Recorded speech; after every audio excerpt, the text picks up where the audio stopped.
Salam, mən Stimal Akademiyanın Rus dili müəllimi Əsgərzadə Səmiri. Bu günlər sizə 18 yanvar keçirilmiş imtahanın suallarının cavablarını tanış edəcəm. Gəlin ilk öncə 1-dən 5-ə qədər suallarını tanış olaq, sonra da artıq biz dinləməni dinləyək və sualların cavablarını axtaraq. Deməli, birinci sualın şərti "Укажите лишнее". Çox diqqətli olun, çünki lишнее artığı deməkdir. Bu sual səsləndirdikdə biz bunların hamısını eşidə bilərik, amma bir sual artıqdır. İkinci sual şərti "Что неверно", yəni doğru olmayan bir variantı seçirik. Üçüncü də cümləni tamamlayırıq. Dördüncü sualların cavabını mətninə görə tapırıq və beşinci sadəcə frazanı biz tamamlamalıyıq. Yəni Samirdən sonra Ayan nə deyir? Buna çox diqqətli olun. Yəni Ayan mı səsləndirir, yoxsa da Samir? Gəlin dinləməni dinləyək. Dediyim kimi imtahanda mütləq suallarla tanışın. Dinləməni qoyuruq, sualların cavabını axtaraq. Самир, какие у тебя планы на выходные? Пока что никаких планов нет, Аян. Тогда предлагаю тебе сходить со мной в музей ковра. Идея отличная. А по выходным музеи в Баку открыты? Да, в нашем городе музеи не работают только по понедельникам. Baxın, burada artıq muzeylər nə vaxt işlədiyini soruşur. Dördüncü sualda dedi ki, hansı sualın cavabı var? Atırım 3-də. Какой день является выходным в музее? Baku. Bu da dedim ki, hansı istirahət günü sayılır və burada da artıq bu səsləndirilir. Ona görə dördüncü sualda 3 doğru cavab olaraq götürə bilərik. Все, тогда решили. Идем. А ты знаешь, что азербайджанские ковры хранятся не только в Азербайджанском государственном музее ковра? Да, примеры азербайджанских ковров можно встретить во многих музеях. Baxın, birinci sualı artığını istəyir. Каких музеев мы можем встретить? Yəni hansı dünyanın muzeylərində biz görə bilərik Azərbaycan xalçaları və gəlin dinləyək. Bizdə artığı olanı seçməliyik. Мира, включая Лувр в Париже, музей Виктории и Альберта в Лондоне, Эрмитаж, Ватикан, музей искусств Филадельфии и так далее. Gördüyünüz kimi bütün bu muzeylər səsləndirildi. Sadəcə Gruziya səsləndirilmədi. Ona görə biri də deyil, lişniydi. Так и есть. Также азербайджанские ковры хранятся в Белом доме и Государственном департаменте США. Наши ковры очень ценны. Ковроделие в Азербайджане всегда имеет Tamam, dinləyək. значимость, а у других народов это было не так. Правильно. Джон Форд в своем исследовании истории и традиционных орнаментов восточных ковров отмечал, что хотя ковры сейчас производят в Дагестане, Грузии и Армении, но настоящей родиной российских ковров остается Азербайджан. Есть много разновидностей азербайджанского ковра. Бакинские, Baxın, eşidirsiniz, artıq vid növlərindən deyir Azərbaycan xalçalarını və deyir Bakinski. Mən də işarə edərəm imtahanda, altına xətt çəkirəm, Bakinski. Qulaq asaq. гянджинские, Altına xətt çəkirəm ki, yəni bu da vardı orada, amma bu D variantında da var. Gəncинski və Bakinski, hər ikisini işarə edirəm. казахские, ширванский, Kazakski bu variantda var, bunu da istifadə edirəm. Şirvanski bu altdan və burada da var və davam edək. карабахские. А Ардиблис Baxın, burada da Qarabağski. Artıq baxırıq D variantı hamısının altına xətt çəkmişəm. Ona görə 3-də bizdə artıq cavab olur D. и Итеблиски тоже относятся к азербайджанским? Baxın, burada bir dəfə də dinləyin. Deyir ki, относится к азербайджански hansı xalçalar? Baxın. Карабахские. А Ардиблисские и Теблисские тоже относятся к Азербайджану? Baxın, Terbriski kavrı, Erdebilski тоже относится к азербайджански. Yəni onlar da aiddirlər. İndi də burada deyir. Mən də baxaram 2-də A-nı. Həqiqətən belədir. Çünki buradakı cavablarda qulaq as. Hansı doğru, hansı doğru deyil. Большинство западных авторов, как правило, относят ковры, вытканные в иранском Азербайджане, к иранским, а Veranskim, Kıranskim. ковры, вытканные в Азербайджане и районах компактного проживания, соотносят к кавказским. Və ona görə beləliklə 2 bizdə səhv olur. Çünki burada Təbrizki kavrı, bu da Azərbaycana aid deyil. Artıq onlar da səhv sayılırlar deyə. Ona görə 2-də bizdə səhv cavab 2-dir. Интересно, сегодня в регионах Азербайджана занимаются ковроткачеством? Bir də dördüncü suala baxın. Burada da var. Почему Artbilski kavrı относится к Azərbaycan? Amma bizə deyir sualın cavabı tapmaq lazımdır. Bu da yox. 65-də vardı. Какие ковры соотносят к Kafkaskim? Bu vardı. Bayaqda dediyim kimi əvvəldən başladığı suallar idi. Səsləndirilən cavablar idi. Да, Самир, сегодня во многих регионах Азербайджана успешно развивается ковроткачество. Bir dəqiqə bu sonunu qulaq. Ковры, вытканные в Азербайджане и районах компактного Но настоящей родиной российских ковров остается Азербайджан. İndi baxın buradan 5-ci sualı Samir deyir və Samirdən sonra Ayan nə deyir? Есть много разновидностей азербайджанского ковра. Бакинские, гянджинские, казахские, ширванские, карабахские. А ардебильские и тбилисские тоже относятся к азербайджанским? Большинство западных авторов, как правило, относят ковры, вытканные в иранском Азербайджане, к иранским, а ковры, вытканные в Азербайджане и районах компактного проживания, соотносят к кавказским. Интересно, сегодня в регионах Азербайджана занимаются Baxın Samir bunu deyir və sonra Ayan nə deyir? качеством? Да, Самир, сегодня во многих регионах Азербайджана успешно развивается ковроткачество. Və beləliklə bir də bu sualın cavabı eşitdik, C variant. Beləliklə dinləmədə 1D doğru cavab, 2A doğru cavab, 3D doğru cavab, 4Y, 3, 5 hər ikisi var. Yəni buradan sağ ola bilər, amma variantlar uyğunluq olmalıdır. 5-də də C variantı. Belə. Bundan sonra gəlir bizim mətnimiz və mətni mən hər zaman deyirəm, tələbələrin əgər dinləmə qabiliyyəti varsa, onlar bəli suallarla tanış olsun, mətni oxusunlar. Amma əgər yoxdursa, bir dəfəli sualların cavablarını axtarmaq bir-bir lazımdır. Gəlin birinci mətnə baxaq. Deyir ki, выберите правильный вариант ответа. Мечеть Аль-Кудса была построена после Кабы. Gəlin baxaq bura. Burada deyir ki, mətnin içində Первая мечеть была Кааба. Düzdür? Burada deyir Первая мечеть. После Каабы, düzdür, bizə soruş после Каабы была мечеть Аль-Акса. Аль-Kudsada, yəni Al-Kudsa şəhərindədir, Yerusəlimdə. Deyir meçet Al-Aqsa. Demir Al-Kudsa. Ona görə 6-1-də bizdə səhv gedir. Amma deyir meçet Al-Kudsa была после Каабы. Burada o meçet deyil, Al-Kudsa deyil. Al-Aqsadır. Avtomatik olaraq bizdə 6-1 olur səhv. Gəldi 6-2-yə baxaq. 6-2-də nə deyir? Deyir, в залах мечети разрешаются различные изображения. Mən də baxıram burada nə deyir? Что тут можно? Baxaq mətnin içində. В залах мечети. Bax bura. Bura baxaq, молитвенный зал лишен изображения, но на стенах могут быть начертаны строки из Корана на арabskom. Lişon nə deməkdir? Yəni məhrum edilib yoxdur. Yəni biz orada şəkil falan, yəni yoxdur heç bir şəkil. Amma yəni divarların üstündə hansısa yazılar falan ola bilərlər ərəb dilində. Ona görə bizdə 6-2-də, yəni разрешается icazə verilir, səhv olaraq cavab götürülür. B variantı gəldi 6-3-ə. Bir mihrab это стена, обращенная к Мекке. Burada biraz qarşılıq ola bilər. Deyir, стена обращена к Мекке demir ki, Cefis, это mihrab.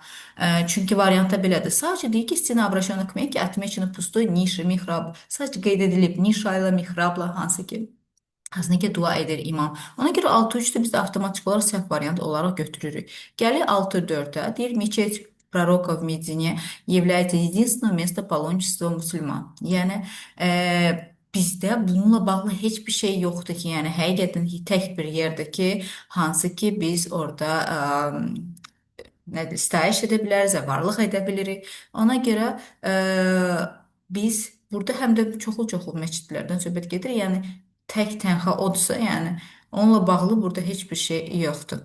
Ona görə 6-4 də bizdə səhv variantı olaraq artıq götürürük. 7-yə gəlir. 7 qapalı sualdır. Deyir, что соответствует содержанию текста. Deyir ki, mətn məzmuna uyğun nədir? Məsələn, мечеть пророка в Медине была построена в пригороде Медины. Burada bizə deyir, mətnin məzmuna uyğun, amma xeyr. Burada həmin yerdə deyil meçet. Sonra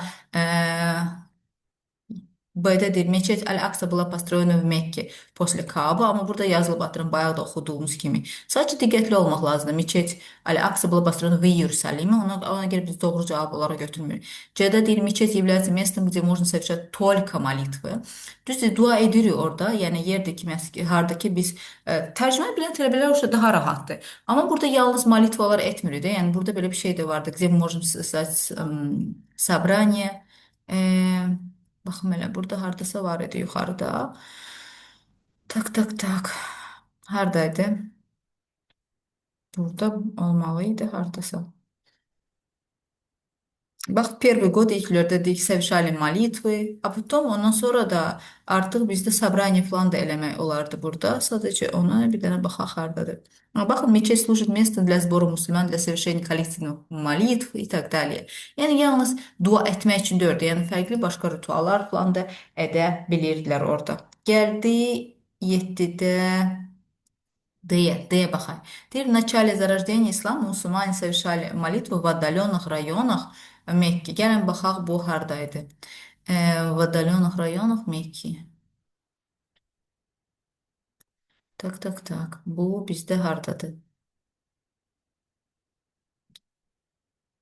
Баха, в первые годы зарождения ислама мусульмане совершали молитвы в специальных отведенных для этих местах и зданиях в отдаленных rayonах Mekki.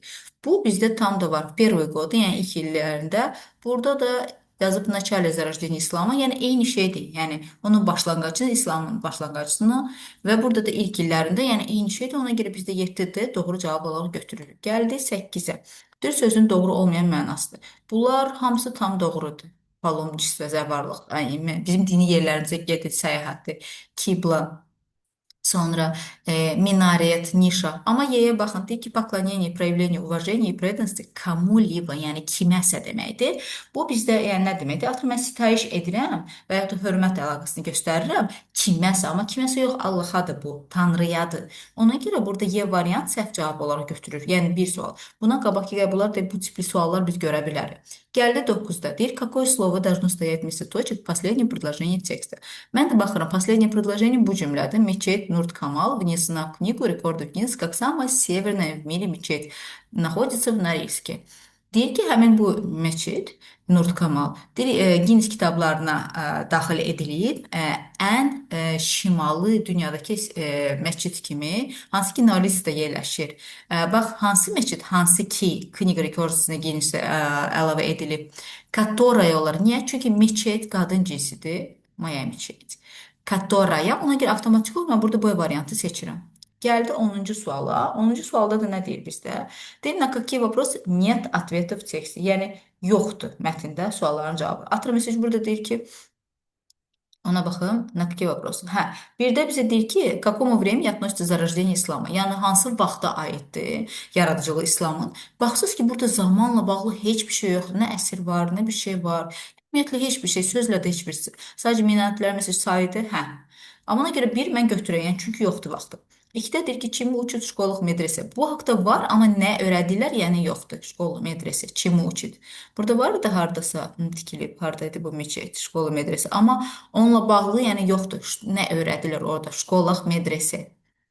Siz mütləq və mütləq dediyim ki, əvvəldən axıra qədər bir o. Baxın, при мечети, как правило, работает школа медресе. Ondan sonra у всех мусульман есть общая черта, amma yəni yazılmır bundan sonra yəni, nə öyrədirlər. Ona görə 2-də mən götürürəm, yəni yoxdur bununla.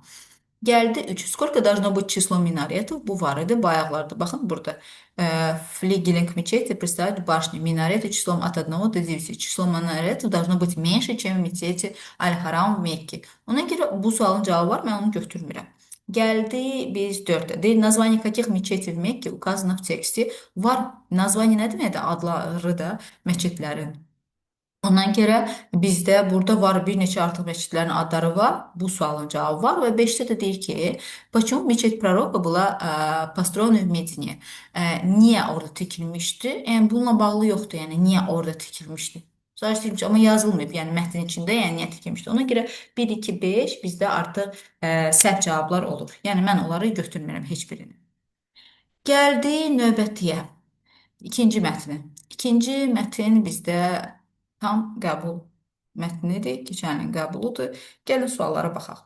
Deyir ki, birinci sual, deyir, Səceniya, mən yenə də vurğulayıram ki, mətni tərcüməni bilən tələbələr oxusunlar, tərcüməni bilməyən tələbələr, çünki vaxt gedir deyə, artıq suallarla bir tanış olarlar, mətni bir neçə dəfə oxumuş olur. Avtomatik olaraq dediyim kimi sualların cavabını axtarmağa başlasınlar. Məsəl üçün, burada nə deyir? Deyir, сожжение лесных покровов приводит к возникновению парневого effekta. Mən də bilmirəm, bu bizdə doğru cavabdır, yoxsa səhv cavabdır. Mətni əslində oxuyan tələbələr, yəni sualın cavabını çox rahatlıqla tapa bilərlər. Yəni, bu nədir? Baxın, tam, yəni bu nə deməkdir? Deyir, сожжение лесных покровов sizə tərcümə olaraq, yəni meşə massivlərinin yanğını panik effektinin yaranmasına gətirib çıxardır. Massivlərin və mən də bunu doğru olaraq cavab götürürəm. Niyə belədir? Meşə öndürür, yəni panik effektinə yaranır səbəb olur. Niyə bu doğru cavab olaraq götürür? Məsəl üçün, baxın, burada ümumiyyətlə mətni əgər oxusunuz, əvvəldən başlayır artıq parnikov effekt nəyə görə yaranır və sonra onun bütün səbəblərini burada bir-bir mətnin içində deyir də. Və burada bir dənə cümlə var, hardadır bu cümlə? O cümlədə yəni o demək olar ki, orada onun haqqında yəni deyir. Yani bakın hele burada. Bakın, в некоторых странах сжигаются целый массив девственных лесов, чтобы освободить земли. Yani это тоже порождает двойную проблему. İki kat bir problem bu da yaradır. Ona görə mən bunu doğru olaraq mətnin əsasını götürürəm cavab olaraq. Gəldi 11-2-yə. Deyir, животные и растения поглощают углекислый газ. Yəni bu nə deməkdir ki, yəni bitkilər və yəni heyvanlar və bitkilər deyir ki, həmin o karbon qazını şey edirlər, udurlar da. Amma mətndən əsasən bu yanlışdır. Orada elə bir bitkilər karbon qazını udurur, amma heyvanlar naobort əksinə onu buraxır və gəlin baxaq bu hardaydı bizdə. Hə, baxın, животные и люди выдыхают углекислый газ, а растения поглощают его. Ona görə burada deyir ki, heyvanlar və insanlar dediyim kimi karbon qazını elə bil buraxırlar. Выдыхают, да, bax, выдыхание, выдох, вдох. Amma растения, наоборот, поглощают, yəni o karbon qazını udurlar da. Ona görə bu artıq avtomatik olaraq yanlış cavab olur. Yəni mən onu götürmürəm. Gəldi 11-3-ə. 11-3-də bizə nə deyir? Deyir, даже в жаркие дни на улице прохладнее, чем в парнике. Deyir, yəni ən isti günlərdə də belə parnikin içi, yəni küçədən də daha istidir də. Bu belədir. Yəni yəqin ki, hər kəs parnikdə olub deyə.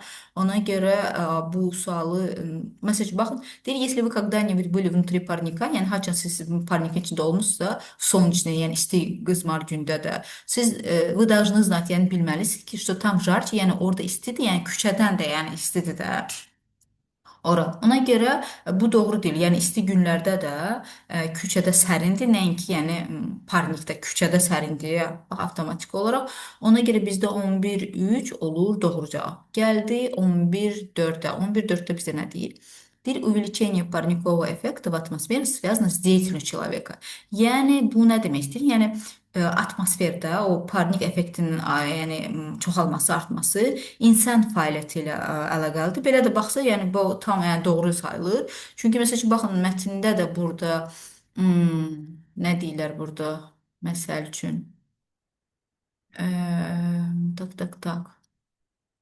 Harda var yəni bu insan fəaliyyətinə bağlı. Əslində dedim ki, mətnin sonunda yəni bu haqda deyilir, amma yenə də baxın hardadır bu. Hardadır budur. Hə, baxın burada. Məsəl üçün, однако теперь образ жизни людей нарушает и это равновесие. Yəni bu pozur, yəni insan həyatının necə pozur? Мы сжигаем топливо в автомобиль. Yəni həqiqətən də avtomobildəki olan bu yanacaq, bu da ola bilər, yəni səbəb onlardan biri. И это выхлопной газ повышает содержание углекислого. Sonra, например, мы сжигаем целый массивы, yəni bunu çox vaxt insanlar edirlər. Yəni kənd təsərrüfatı üçün edirlər. Ona görə bunlar da hamısı bu da artıq doğru cavab olaraq cavablandırılır. Beləliklə bizdə 11-1-də oldu A cavab doğru, 11-2-də oldu B, 11-3, 11-4 A oldu. Gəldi 12-ci suala. Dediyim kimi qəbulun suallarıdır. Почему внутренняя часть парника нагревается? Bu nə demək istəyir bizə? Yəni deyir ki, niyə parnikin daxili hissəsi, yəni ya da hansı səbəblərə görə isindiyi də bizdə soruşulur. Mən də baxıram bu harda yazılıb. Baxın bura. Deyir, это происходит от того, что тепловое излучение Солнца проходит сквозь окна и нагревает находящие внутри предметы, которые теряют свое тепло при испарении. Однако стекла окон отражают часть тепла, и таким образом внутренняя часть парника нагревается. Yəni oxudunuz bunu? Yəni bunu artıq biz oxusaq, yəni biz artıq başa düşürük nəyə görə olur. Bizə də deyir внутренняя часть парника. Почему нагревается? Niyə qızır? Ondan qabaqki bu cümlə burada nədir? Stекла окон отражают часть tepla. Yəni həmin şüşələr də bizdə elə bir şüşələrin istini yəni əks etdirir də, yəni ona görə bu istini şüşə. Mən də baxıram bax burada bizdə 12 nə idi? Buradaydı, düzdür. Из-за отражения тепла стеклами. Bak burada тепло отражает стекла. Cavab avtomatik olaraq budur da. Baxın bunu tapdınız. Bu da отражение стекла. Bu avtomatik olaraq bu bizə cavab olur. Ona görə bizdə 12-də avtomatik olaraq A cavab olur. Gəldi 13-də deyir, одним из положительных свойств парникового эффекта в атмосфере является. Yəni ən müsbət xüsusiyyəti parnik effektinin atmosferdə nə sayılır? Mən də bunu bilmirəm. Yəni bu necə deyim sizə? Bu cür yəni mənəcə deyə bilərəm. Deyir ki, ən müsbət yəni xüsusiyyətlərdən Yəni yer səthinin yox. Ən müsbət xüsusiyyətlərin parnik effektinin atmosferə yəni nədir? Nə ola bilər? Mən də baxıram, burada nə harda ola bilər? Məsəl üçün, baxın bura. Deyir, некоторые газы в атмосфере Земли ведут себя так же, как и стекла парника. Они улавливают тепло Солнца и удерживают его на поверхности Земли. Görürsünüz, на поверхности Земли. Потом, атмосфера Земли в данном случае выступает в качестве парника. В противном случае наш мир бы был гораздо холоднее. Yəni daha soyuq olardı. Və mən də bu cümlələrdə əgər oxusam başa düşərəm ki, yəni burada deyir ki, atmosferin parnik effektin ən müsbət xüsusiyyətlərində baxın, Земля, поверхность, yəni yer səthi olur da. Земная поверхность, согревание земной поверхности olur. Mən də baxıram burada harda var? Hər bir dənə burada Y-də var. Baxın, mən həmişə sizə deyirəm, elə bilməyin ki, yəni sual cavabı yoxdur. Var, sadəcə onu artıq tam doğru dildə yazılıb. Yəni siz oxuyub tam onu anlamalısınız. Ona görə 13-də ən xüsusiyyəti, yaxşı xüsusiyyəti, yəni bizdə o parnik effektinin yaxşı xüsusiyyəti nədir? Baxın, yer səthi qızır da. Yer səthi qızır. Yəni bu da yəni bəzən bu lazımdır. Geldi 14-cü suala deyir, что нарушает атмосферный баланс на планете Земля? Deyir, что нарушает atmosferный balans? Yəni deyir ki, yer kürəsində atmosfer balansını yəni nə pozur? Yəni nəyi pozduğunu bizdən soruşur. Mən də bilmirəm yəni nəyi pozduğunu. Mən də baxıram.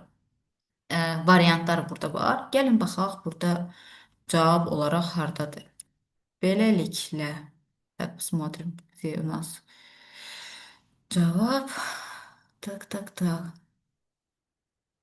Balansını soruşur. Biz de bakın. Bakın burada balanstan var.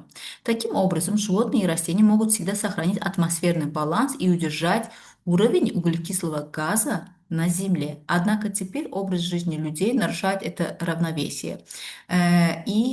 Потом мы сжигаем топливо в автомобилях во время производственных процессов, и выхлопные газы повышают səcrani uqlikислого газа в атмосфере. Mən də bilmirəm buradan nəyi götürür. Burada da bax budur da.